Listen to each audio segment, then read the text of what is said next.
Assalamualaikum, selamat malam. Saya Cik Arifin Zulkifli, penyelaras Parlimen P170 Parlimen Tuaran, bersama dengan Tuan Datuk Ismail Adas dari penyelaras Parlimen Kota Belud. Apapun yang kami buat ini kerana rasa ketidakpuashatian dengan kepimpinan Ketua Negeri yang meletakkan calon yang tidak ada kaitan dan tidak relevan. Setahu kami yang memperjuangkan Parlimen ini, kami sebagai Ketua Penyelaras yang mana telah berkorban dari awal hingga akhir ini dengan dana sendiri tanpa ada bantuan daripada negeri atau pusat. Saya rasa kecewa juga bila diumumkan oleh Ketua Negeri bahawa calon ini adalah bukan di kalangan Parlimen kita, dan alasan kerana tidak datang membuat presentation. Sebetulnya presentation ini telah dibuat beberapa kali dan kita telah menghantar presentation, dan juga ini juga ada sebab mungkin kerana perasaan ada dendam dengan kami kerana menegur cara kepimpinan Ketua Negeri, yang mana kita menegur daripada seri dia punya aktiviti yang tidak ada pernah dibuat. Jadi apabila kita menegur, kita dikatakan menentang. Jadi ini mungkin juga salah satu faktor yang kami ini disingkirkan daripada senarai calon.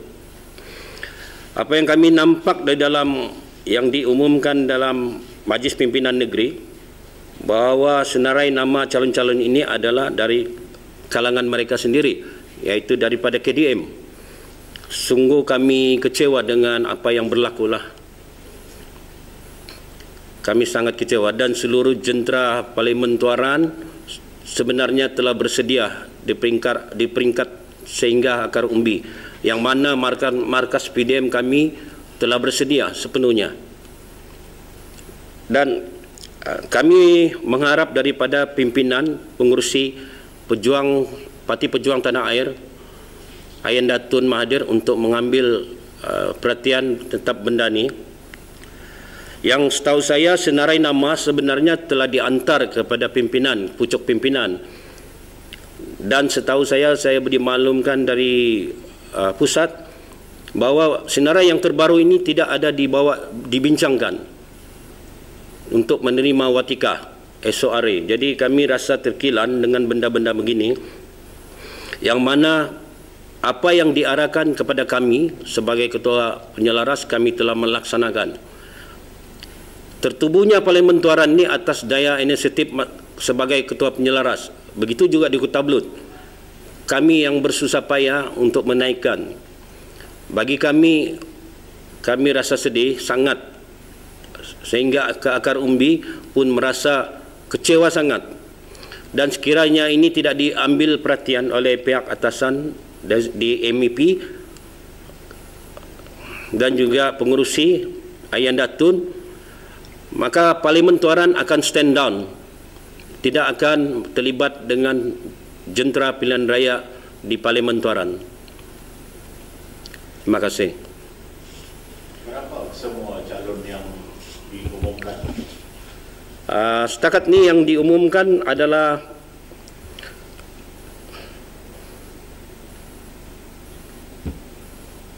(13 orang,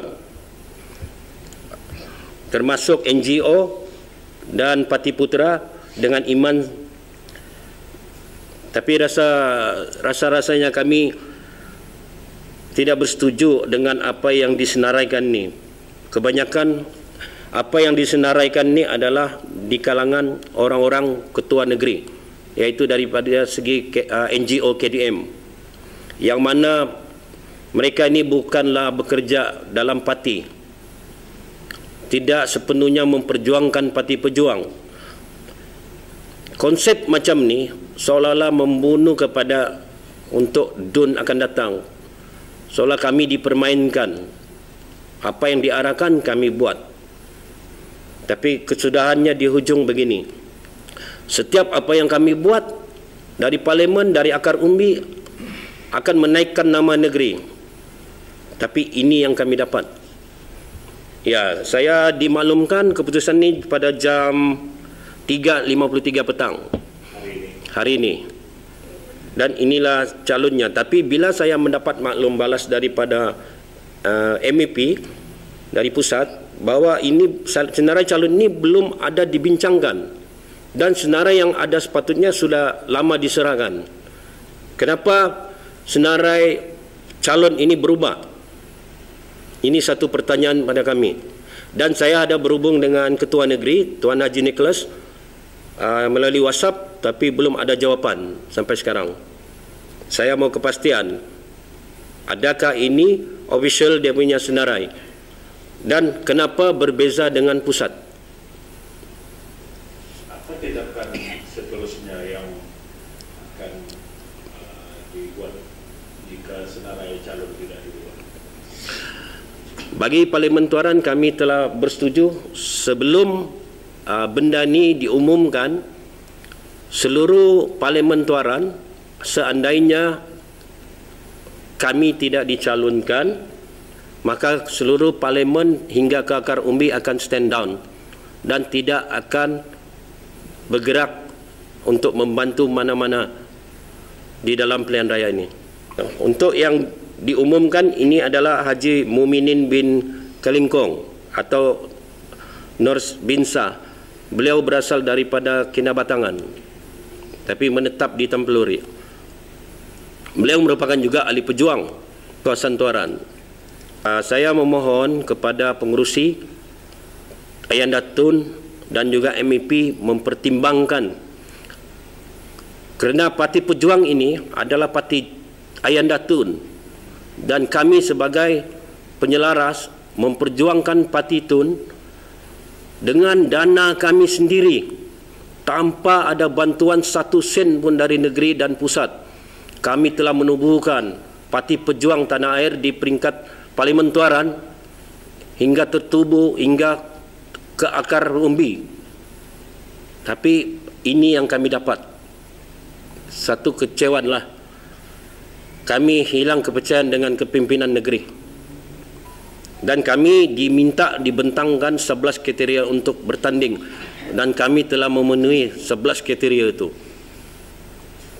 Tapi kecewa dengan sikap Majlis Pimpinan Negeri, MPN, di kalangan MPN, bahawa dengan alasan kami tidak datang buat presentation, itu alasan dia meletakkan orang lain. Sepatutnya kalau alasan itu tidak perlu dipertandingkan orang lain, kosongkan untuk parlimen tu. Dan kami pun tidak berpuas hati, ada tempat-tempat yang tidak mempunyai ahli tiba-tiba menjadi boleh bertanding di tempat tu. Ini satu yang tidak boleh diterima. Keputusan dari Ketua Negeri yang tidak boleh diterima. Saya berpesan kepada Ketua Negeri, memang kami menegur kepada Ketua Negeri, tapi teguran kami itu untuk kebaikan, untuk membawa ke landasan yang betul. Tapi bila teguran kami dibuat, kami dianggap menentang untuk menjatuhkan Ketua Negeri.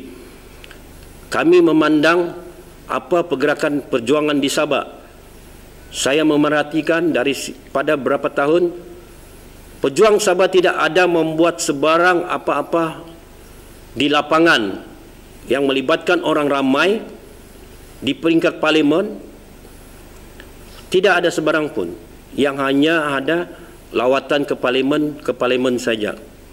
Tapi kami di Parlimen Tuaran bertungkus lumus untuk menaikkan pejuang Sabah.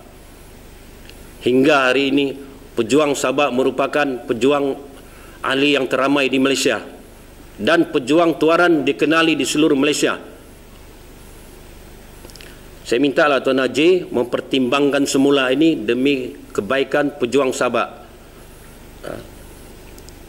Ramai penyelaras-penyelaras di Sabah ini, di pejuang ni, yang rasa dikecewakan, dihampakan dengan pengorbanan kami, tenaga, wang ringgit. Tapi lain pula jadinya. Dan kami dengan Ketua DUN, Ketua Penerangan, Ketua Pejuang Muda Tuaran, Ini keputusan kami. Jadi kami mohon kepada Ayah Datun, kepada Ketua Negeri, mohon dipertimbangkan semula demi kebaikan pejuang Sabah. Dan saya Datuk Ismail Ladas, Ketua Penyelaras Parti Pejuang Parlimen P169 Kota Belud, Sabah, dan bersama dengan rakan-rakan dan pimpinan pejuang Parlimen Kota Belud, iaitu terdiri daripada ketua-ketua PDM yang ada hadir, dan pada saya secara pribadi saya pun kurang puas hati mengenai perkara ini disebabkan atas dasar peletakan atau pemilihan calon yang telah dibuat oleh negeri, pimpinan negeri, yang mana calon yang telah diletakkan di Kota Belud adalah berasal daripada Parti Putra, yang setahu saya Parti Putra ini bila mana saya panggil sebelum ini untuk bertanyakan beberapa perkara. Pertama, dari segi struktur parlimen pun tidak ada, kemudian struktur penyelaras DUN pun tidak ada, dan jentera pilihan raya pun tidak ada, PDM pun tidak ada, dan keahlian pun hanya setakat 7 orang. Jadi pada saya amat kesal sekali, kerana ini ialah untuk perjuangan Parti Pejuang. Kenapa tiba-tiba Parti Putra yang begitu hanya 7, top 7 kata orang, tiba-tiba dia dapat diletakkan calon di Parlimen Kota Belud. Apakah Putra ini boleh dapat memenangkan pejuang di Kota Belud?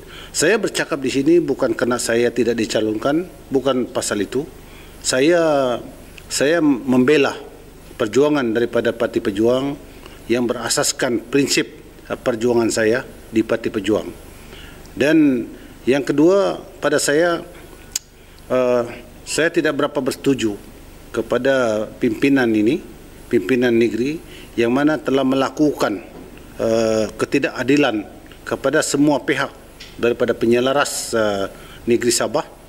Kerana pada saya mengambil kira bahawa semua penyelaras telah diarah untuk membuat pembentangan atau presentation beberapa kali, sehingga last kali keempat untuk membolehkan kelayakan kawasan masing-masing. Jadi kami pun telah berusaha banyak perkara dan didapati pembentangan kami adalah survive untuk parti. Tetapi nampaknya kenapa tiba-tiba parti yang tidak ada apa-apa, tidak pun hadir dalam pembentangan seperti mana yang disyaratkan kepada Parlimen Pejuang Kota Belud, tidak pun dipanggil untuk membentang apa-apa, dan terus diberi keutamaan untuk dicalonkan di kawasan Parlimen Kota Belud. Jadi pada saya ini adalah satu perkara yang tidak adil kepada semua pihak bagi Parti Pejuang Negeri Sabah, dan kepada ketua-ketua penyelaras secara keseluruhan telah pun didera untuk pimpinan negeri kena mengarahkan sesuatu perkara yang amat sulit untuk ketua-ketua penyelaras membuat kerja-kerja tersebut. Jadi pada saya inilah kekesalan saya kepada pimpinan negeri, kenapa tidak mengambil kira kepada perkara-perkara yang terpenting untuk Parti Pejuang. Saya sebagai Ketua DUN Parlimen P170, kami terkejut bila keluar penama calon Tuan Arifin sebagai calon yang kami tahu. Kami sudah bersama-sama dengan Tuan Arifin dalam setahun lebih, tapi nama calon orang lain yang keluar. Kami amat terkejut dan kami tidak berpuas hati. Kami tidak berpuas hati sebab yang kami tahu calon dan yang bersama-sama dengan kami selama ini yang mengeluarkan duit dana semua daripada Tuan Arifin. Tiada dana daripada negeri atau mana-mana pihak, melainkan Tuan Arifin sahaja yang mengeluarkan dana untuk kami bergerak ke akar umbi. Bila penama-penama calon telah dikeluarkan, kami telah berbincang dengan ketua-ketua PDM dan ketua-ketua pemuda, pejuang nita muda. Kami sangat-sangat tidak berpuas hati sekiranya bukan Tuan Arifin yang dicalonkan. Apa-apa keputusan, sekiranya Tuan Arifin tidak dicalonkan, kami akan ikut keputusan Tuan Arifin sepenuhnya. Sekiranya Tuan Arifin tidak dicalonkan, saya berharap sangat-sangat supaya nama-nama calon ini dipertimbangkan sekali lagi.